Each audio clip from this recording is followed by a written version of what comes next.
बिस्मिल्लाहिर्रहमानिर्रहीम। इस्लाम state end developer channel की तरफ से मैं अमीर अली मलिक आज फिर आप लोगों के सामने हाज़िर हूँ। तो आज हमने आप लोगों की जो है ना बार बार फरमाइश समझ लें या आप लोगों ने इंसिस्ट किया कि हमें बताया जाए कि प्लॉट की डायमेंशन क्या होती है, उसे ख़रीदना कैसे होता है। उसी सिलसिले में हम आज का जो प्रोग्राम बना रहे हैं वो मलाइका स्टेट के CEO हाफिज इसहाक अकबर भट्टी साहब हमारे साथ हैं। माशाल्लाह इनका बहुत एक्सपीरियंस है इस बात में और उम्मीद है मुझे कि आप इनसे जो इनकी बातें सुनेंगे उससे आपको फ़ायदा होगा। अस्सलाम वालेकुम आप साहब, क्या हाल है जनाब? ठीक है आप? तो जनाब आज हमने आपको इसलिए मदऊ किया है, आपने हमें टाइम दिया, आपका बहुत शुक्रिया कि आप हमारे नाज़रीन को ये बताएं कि प्लॉट्स की डायमेंशन क्या होती है।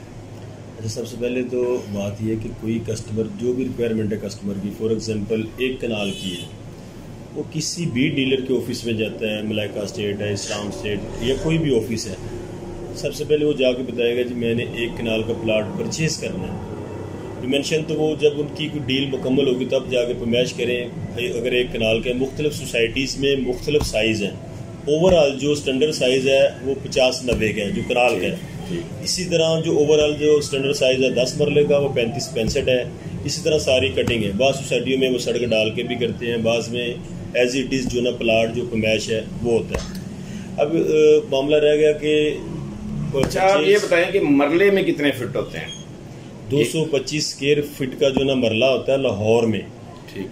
अब आउट ऑफ सिटी जैसे गांव है वहाँ पे जो ना वो मरला 272-75 स्क्वायर फीट के, वो तो पुराना होता था ना, अभी तो गांव में लाहौर में 225 स्क्वायर फीट का है।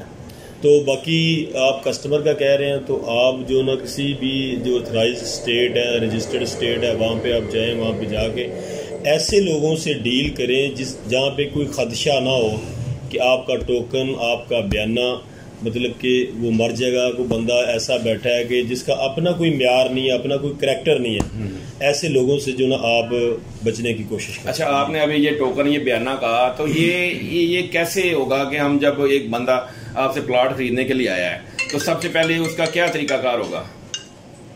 बंदा परचेज करने है या कि कस्टमर आया है आपके पास, मतलब कस्टमर आया खरीदने के लिए प्लॉट? कस्टमर किसी भी स्टेट पे गया है, वो मेरा ऑफिस हो या कोई भी ऑफिस हो, वहाँ पे वो जाता है। सबसे पहले तो ऑफिस से तकरीबन जो कस्टमर है वो गैस कर लेता है ये कैसे लोग हैं।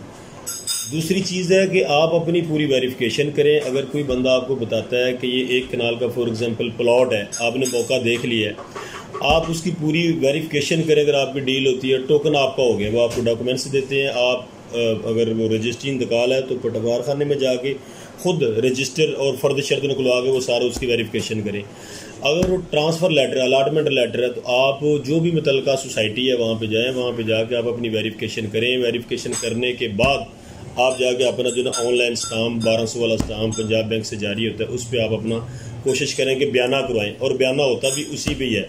बाज़ का लोग जो ना वो छोटे स्टाम्प पे बयाना कर लेते हैं, वो टोकन ठीक है, टोकन की हद तक वो लिख लें।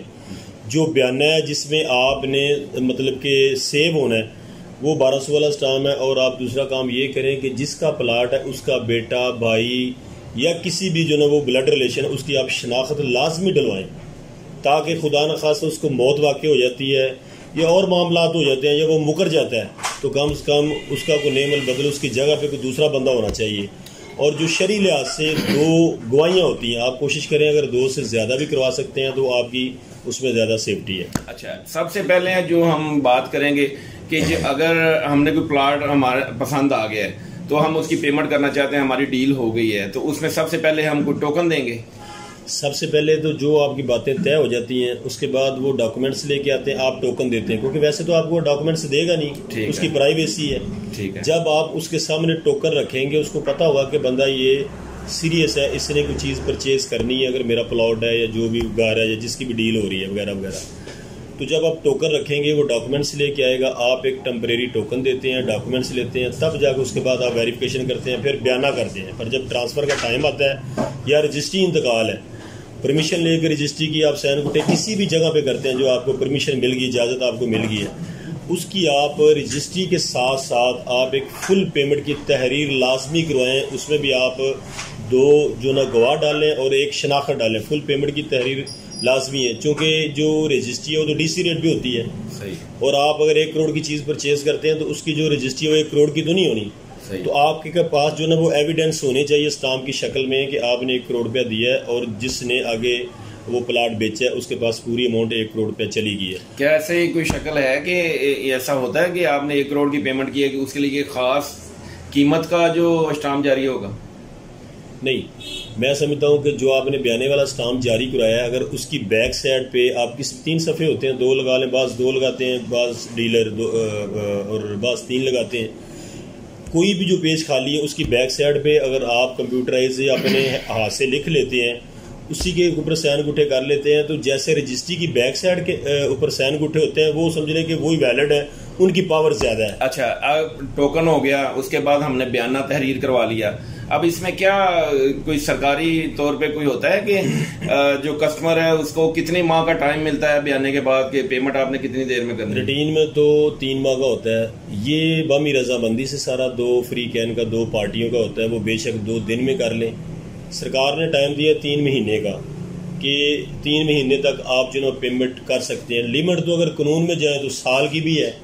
बाकी ये 2 फ्री कैन की बामी रजामंदी से बेशक वो 10 दिन का टाइम लिखें, 1 महीने का लिखें या 2 महीने का लिखें या 3 मंथ का लिखें, ये डिपेंड करता है 2 फ्री कैन के ऊपर। अच्छा, एक ये खरीदने वाला आ गया, अब बेचने वाला जो बंदा है वो बयाने पे कब्जा दे सकता है?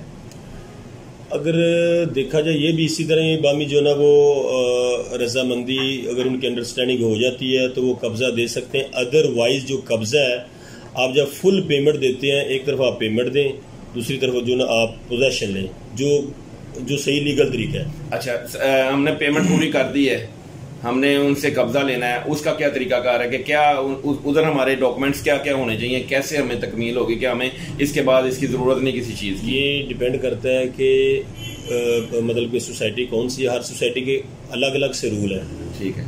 तो जिस तरह फॉर एग्जांपल मर्गजार ऑफिसर कॉलोनी है, वहाँ पे आप जो ना वो जब फुल पेमेंट देते हैं, पोजेशन आपने लेना है, वो सारी चीज़ें तो सोसाइटी वाले खुद ही ले लेते हैं। अलाटमेंट लेटर पहले आप रजिस्ट्री की बताएं हमें, जो ज़्यादा लोग रजिस्ट्री पे खरीदते हैं। अगर रजिस्ट्री इंतकाल है तो चेन डॉक्यूमेंट्स होते हैं, मतलब कि जो आपने चीज़ परचेज़ की है, जो आगे जिसने बेची है, उन्हें कहें जी आपकी जो आपके नाम की रजिस्ट्री है वो, और जिससे आपने पहले परचेज़ की है, चेन डॉक्यूमेंट्स वो सारे आप लें, साथ अपना ID कार्ड की कापी और उनकी तस्वीरें, और इस तरह जो मुतलका बैग की फ़र्द है वो लें। ये सारी चीज़ें और जो मौजूदा रजिस्ट्री है उसके ऊपर आप सैन गुठे करवा के मौके पे जाके अपना बाकी छोटी चीज़ें बिल शिल गैस वगैरह बिजली के चेक करके आप एक नज़र घर को देख के पेमेंट आप दे दें। बहुत शुक्रिया आप साहब। आपने तो ये जो ना जिम्मेदारी होती है डीलर की, अगर जिम्मेदार डीलर होगा वो एंड तक अपनी पार्टी के साथ खड़ा होता है, बल्कि ट्रांसफ़र होने के बाद, कब्जा मिलने के बाद भी अगर कोई फॉर एग्जांपल उनको प्रॉब्लम आ जाती पार्टी को, तो जो जिम्मेदार डीलर है वो समझे कि उनके साथ खड़ा होता है। बहुत शुक्रिया आप साहब, आपने बड़ा अपना कीमती टाइम हमें दिया और बड़ी अच्छी बातें बताएं। मैं इंशाल्लाह व्यूअर्स, ये आपके लिए ये हमने जो की थी आज तैयारी, ये छोटा प्रोग्राम इसलिए रखा ताकि आप पूरा इसको देख लें, और अगर इसके मुताल्लिक कोई और सवाल हो तो आप हमें बताएं, हम उसके मुताल्लिक फिर सवाल करेंगे। इंशाल्लाह दोबारा मिलेंगे। हमारे चैनल को सब्सक्राइब करें ताकि आपको नई से नई जो वीडियो है ना वो आपको मिल सके। बहुत शुक्रिया।